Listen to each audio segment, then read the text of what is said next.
CPM ক্ষমতা এসেছিল 1977 সালে, সিপিএম খুন করেছিল 1970 সালে 17ই মার্চ বর্ধমানের সাইবাড়ি গণহত্যা। ছেলেকে খুন করে ছেলের রক্ত ভাতে মাখিয়ে মাকে খাইয়ে মাকে খুন করেছে। সেদিন খাতির মেজো খোকা ছিল না, প্রতিবাদ করেছিলেন দিদি মমতা বন্দ্যোপাধ্যায়। আমরা দেখেছি মরিচঝাপির নিরীহ মৎস্যজীবীদের পানীয় জলে বিষ মিশিয়ে তদানীন্তন মুখ্যমন্ত্রী জ্যোতিবাবুর নেতৃত্বে অগণিত দুধের দেব শিশু থেকে শুরু করে নরনারীকে খুন করেছিল, প্রতিবাদ করেছিলেন মমতা বন্দ্যোপাধ্যায়।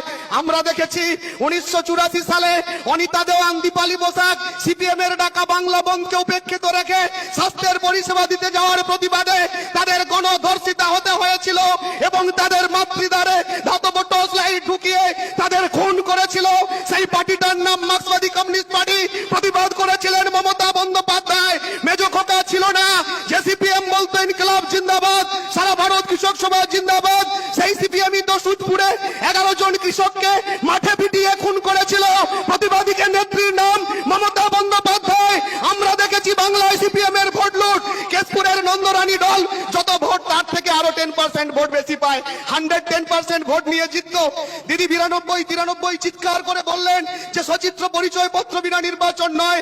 মমতা বন্দ্যোপাধ্যায় সেই আন্দোলনে সাড়া দিয়ে 1993 সালের 21শে জুলাই গ্রাম থেকে গ্রামান্তর সর্বস্তরের মানুষে গিয়ে কলকাতা যখন জনপ্লাবন, তখন নির্বিচারে গুলি চালিয়ে তদানীন্তন জ্যোতিবাবু বুদ্ধবাবুদের পুলিশ 13টা তাজা প্রাণ শহীদ করেছিলেন।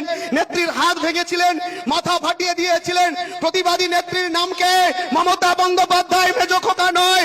আমরা দেখেছিলাম যে আনন্দ মার্গী সন্ন্যাসিনীদের কসবা তিলজলা বিজন সেতুতে পুড়িয়ে মেরেছিল।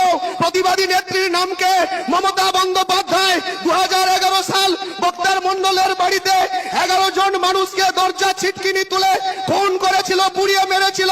আরেকটা জালিয়ানওয়ালাবাগ হত্যাকাণ্ড ঘটিয়েছিল। নেতৃত্ব কে ছিল? সিপিএম। প্রতিবাদ কে করেছিল? মমতা বন্দ্যোপাধ্যায়। মেজো খোকা নয়। আমরা সেদিন দেখেছিলাম 2002 সালে আমরা দেখেছিলাম গড়বেতার বেনাচাপড়ায় আজকে যিনি পশ্চিম মেদিনীপুর জেলার সম্পাদক সুশান্ত ঘোষ, তাকে যদিও গতকাল আমাদের মন্ত্রী কঙ্কাল ঘোষ হিসাবে অভিহিত করেছেন।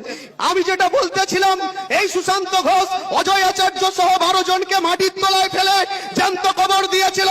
সেদিন খুঁজে পাওয়া যায়নি মেজো খোকাকে। সেদিন মেজো খোকার নাম কেউ জানতেন না। 2002 এর আন্দোলন আমরা দেখেছিলাম। মমতা বন্দ্যোপাধ্যায়ের আন্দোলন আস্তে আস্তে করে সারা বাংলার মাটিতে প্রস্ফুটিত হয়েছিল। সিঙ্গুরে 3 ফসলি জমি কেড়ে নিয়ে যে বাংলার মানুষ আমলাশলে অনাহারে মারা যায়, পিঁপড়ের ডিম খেয়ে ক্ষুধা নিবারণ করে, সেখানে 1 লাখি গাড়ি চড়ানোর জন্য সিঙ্গুরে ন্যানো প্রজেক্ট করবে। সপ্তাদশী তাপসী মালি, তার বাবার নাম মনোরঞ্জন মালি, মা মলিনা মালি প্রতিবাদ করে বলেছিলেন আমার ফসল আমি তুলবো মাঠ থেকে, আমার জমি আমি কাউকে চাষ করতে দেব না। মমতা বন্দ্যোপাধ্যায়ের আন্দোলনে সাড়া দিয়ে সপ্তাদশী বোন তাপসী মালি আন্দোলন করেছিলেন। সে আন্দোলনে দেখা যায়নি মেজো খোকাকে। তাপসী মালিকে গণধর্ষিতা হতে হয়েছিল তার প্রতিবেশী হারমাদ দেবু মালি শহীদ দত্তদের হাতে। ন্যানো প্রজেক্টের মধ্যে তাকে কেরোসিন দিয়ে পুড়িয়ে মেরেছিল। কে করেছিল অত্যাচার? তার নাম সিপিএম। প্রতিবাদী কণ্ঠকে মমতা বন্দ্যোপাধ্যায়। আপনারা জানেন অবিভক্ত মেদিনীপুর জেলার নন্দীগ্রাম, যেখানকার তিনি বীরাঙ্গনা মাতঙ্গিনী হাজরার এলাকার লোক হিসাবে পরিগণিত হন। ওনাকে তো প্রশ্ন করি, এখন অনেক মায়েরা হাতের শাখা সিঁদুর নিয়ে ঘুরে বেড়াচ্ছে। সিপিএম এর অত্যাচার 2007 সালের 14ই মার্চ নন্দীগ্রাম ঐতিহাসিক গণহত্যা। জননীর ভাটায় কত জননীকে পুড়িয়ে মারলো, কত পিতাকে পুড়িয়ে মারলো। হলদি নদীর জলটা রক্তাক্ত করলো। 14 বছরের আমার ভাই এন্দাদুলকে চপার দিয়ে কুচিয়ে কুচিয়ে কাটছে মা ফিরোজা বিবির সামনে। প্রতিবাদী নেত্রী মমতা বন্দ্যোপাধ্যায় বাপ বেটায় নাম কুড়লেন।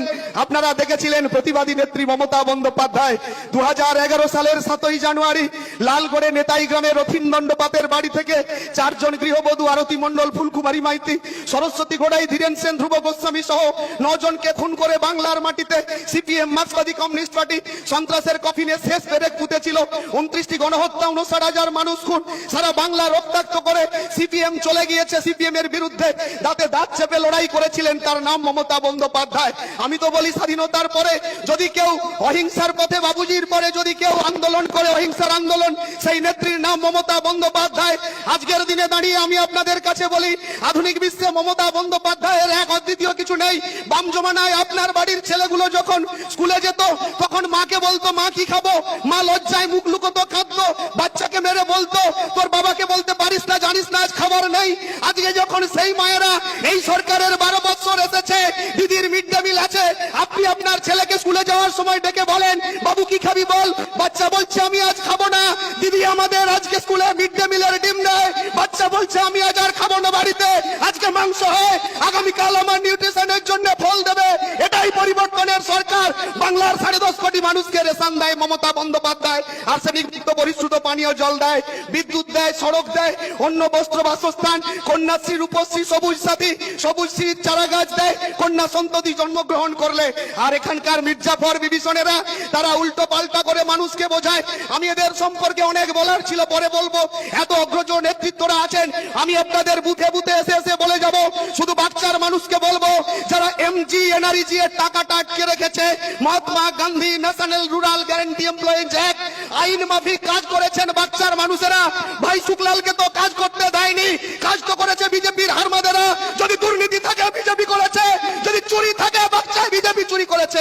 কেন দিল্লির টাকাটা দিচ্ছে না? এরপরে আসলে ঘিরে ধরুন মেজো খোকাকে। আমি বলি 2009 সাল থেকে তো চাকরি চুরি আপনি শুরু করেছেন। আমি আর বলবো না বেশি কথা।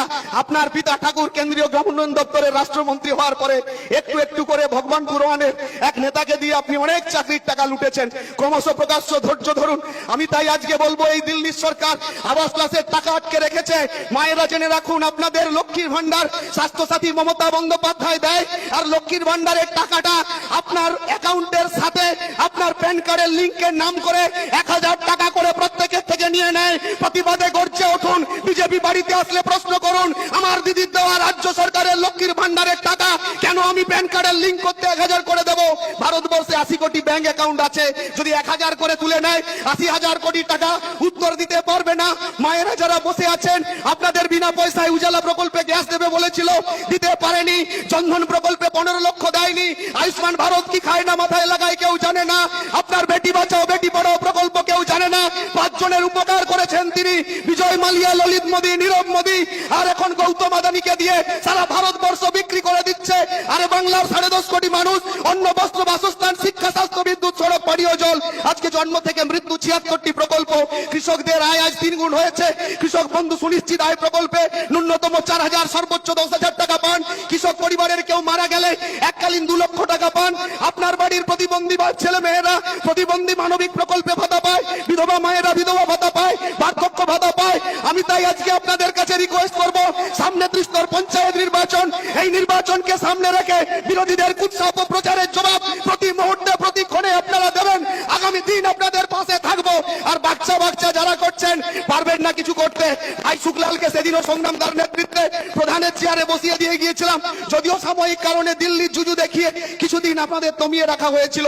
আসলে জেনে রাখুন, ঘুমিয়ে আছে শিশুর পিতা সব শিশুরই অন্তরে, সমস্ত শিশুর পিতা শিশুর অন্তরে লুকিয়ে আছে। তাদের জাগিয়ে তোলাটাই কাজ। এত শত সহস্র হাজারো হাজারো মা ভাই বোনেদের কণ্ঠস্বর আজকে বিরোধীদের অস্ত্র ভোতা করে দেবে। তৈরি থাকুন, তৎপর থাকুন। সামনে পঞ্চায়েত নির্বাচনে আপনাদের ইঞ্চিতে ইঞ্চিতে লড়াই করে গণতান্ত্রিক পদ্ধতিতে তৃণমূল কংগ্রেসকে তিল তিল করে তিলোত্তমায় পৌঁছে দেবেন, এই আশা নিয়ে আপনাদের সবার নিরোগ সুস্থ জীবন কামনা করে আমার বক্তব্য শেষ করলাম। জয় হিন্দ, জয় বাংলা। মমতা বন্দ্যোপাধ্যায় জিন্দাবাদ, অভিষেক বন্দ্যোপাধ্যায় জিন্দাবাদ। আমাদের